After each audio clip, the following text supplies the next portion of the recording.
사회복지심판과는 보건복지부, 고용노동부, 국가보건처, 식품의약품안전처, 질병관리청 소관 사건을 처리하고 있습니다. 이 중에서 특히 고용노동부 사건의 비중이 높고 쟁점도 많은 편입니다.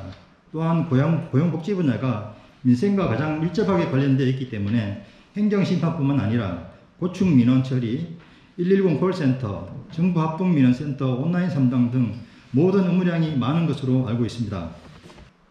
다음은 사회복지심판과의 주요 사건 유형을 소관기관별로 나누어 말씀드리겠습니다. 첫 번째는 고용노동부 소관 사건입니다. 저희 과는 고용, 장애인, 출산, 청년 일자리 등 고용 분야의 핵심 사건을 처리하고 있습니다.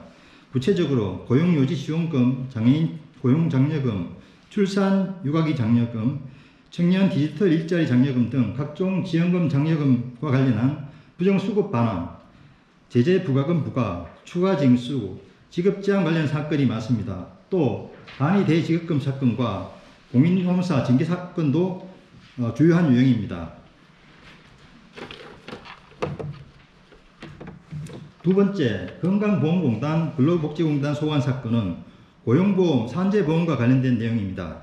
구체적으로 고용산재보험료 징수처분, 산재보험 사업종류 변경처분, 고용산재보험료 확정정산에 따른 징수처분에 관한 사건이 많습니다. 세 번째, 각종 시험과 관련해서는 약사, 의사, 치과의사 시험, 공인노무사 시험 등 불합격 처분에 관한 것과 자격증 대회 등 법령 위반에 관한 것이 주요 유형입니다. 네 번째, 보건복지부 소관 사건은 병원 요양기관 영업정지 과징금 부과, 의사, 한의사, 치과의사 면허 자격 관리, 민간 자격 등록 거부와 관련한 유형이 있고 기타 의료 사건으로 응급의료비 지급 거부, 응급환자 이송업 과징금 부과 등과 관련한 사건이 많이 있습니다. 다섯 번째, 식품의약품안전처 소관은 식품위생법 위반 사업장에 대한 영업정지 처분, 과징금 부과 처분, 해당 품목 회수 폐기, 수익식품 검사 결과 부적합 통보와 관련한 사건이 주요 유형입니다. 여섯 번째, 국가보험부 소관 사건은 국가유공자, 보험보상 대상자, 참전유공자, 독립유공자 등록 거부, 국립묘지 안장 거부, 보험급여금 환수, 재판정 재확인, 상위 등급 구분, 신체검사 판정 처분 등과 관련한 사건이 많습니다. 첫 번째 사건은 생활조정수당 지급중지결정 취소 청구 사건입니다. 국가유공자 유족에게 지급하는 수당을 산정할 때 구체적 자료로 확인되지 않는 추정소득을 반영한 것은 위법하다는 내용인데 보훈지청이 국가유공자 유족의 추가 은닉소득이 확인되지 않았는데도 소득평가에게 추정소득을 산입해서 생활조정수당을 지급 중지한 것을 취소한 사건입니다. 두 번째 사건은 국가유공자 등록 거부 처분 등 취소 청구 사건입니다. 공무원의 업무 과로가 확인되는데도 근무 중 발생한 뇌출혈과 공무와의 인과관계를 인정하지 않은 것은 위법하다는 내용입니다.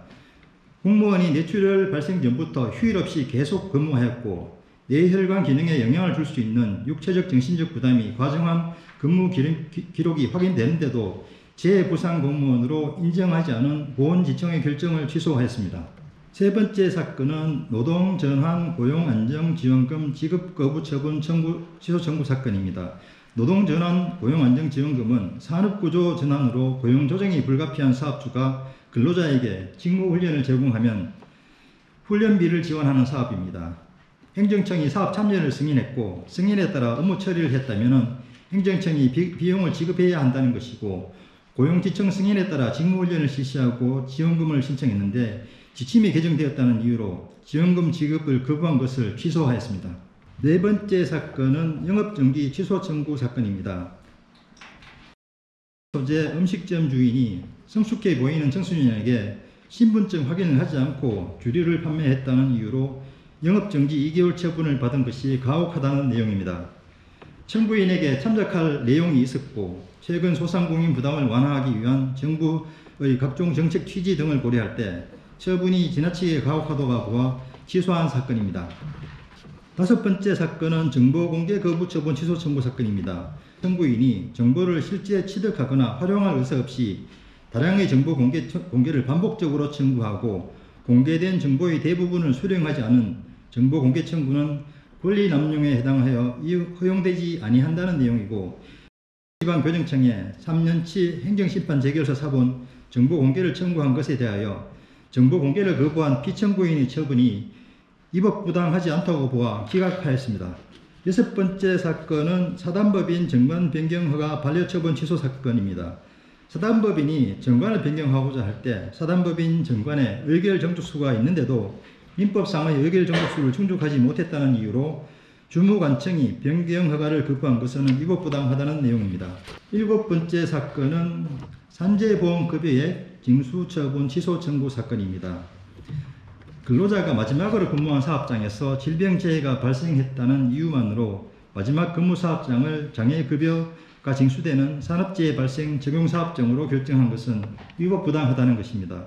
이에 따라 근로자의 직업력, 재해 유형, 근로일, 나이 등 재반 요인을 고려하지 않고 마지막 근무 사업장을 산업재해 발생 적용사업장으로 결정한 근로복지공단의 처분을 취소하였습니다.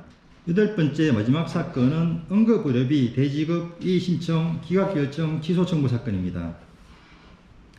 지하철역에 쓰러진 환자를 119 구급대가 호송했고 병원 응급실은 중대한 위해 증상이 있는 것으로 보아 처치 행위를 했는데 나중에 응급처치가 필요한 질환이 아닌 것으로 밝혀졌다 하여 이를 응급의료로 인정하지 않는 것은 응급의료법 취지에 어긋난다고 보아 건강보험심사평가원의 결정을 취소한 사건입니다. 확인된 제도 개선 사항에 대한 시정조치 요구는 두 건입니다. 첫째, 당뇨합병증 이외의 심장질환에 대한 상위 등급별 병행령 추가. 둘째, 공인노무사법령의 노무법인 노무정지 세부 기준 마련 두 건이 완료되었고 추가로 두 건이 마무리 중에 있는데 제목 정도로 참고하시기 바랍니다.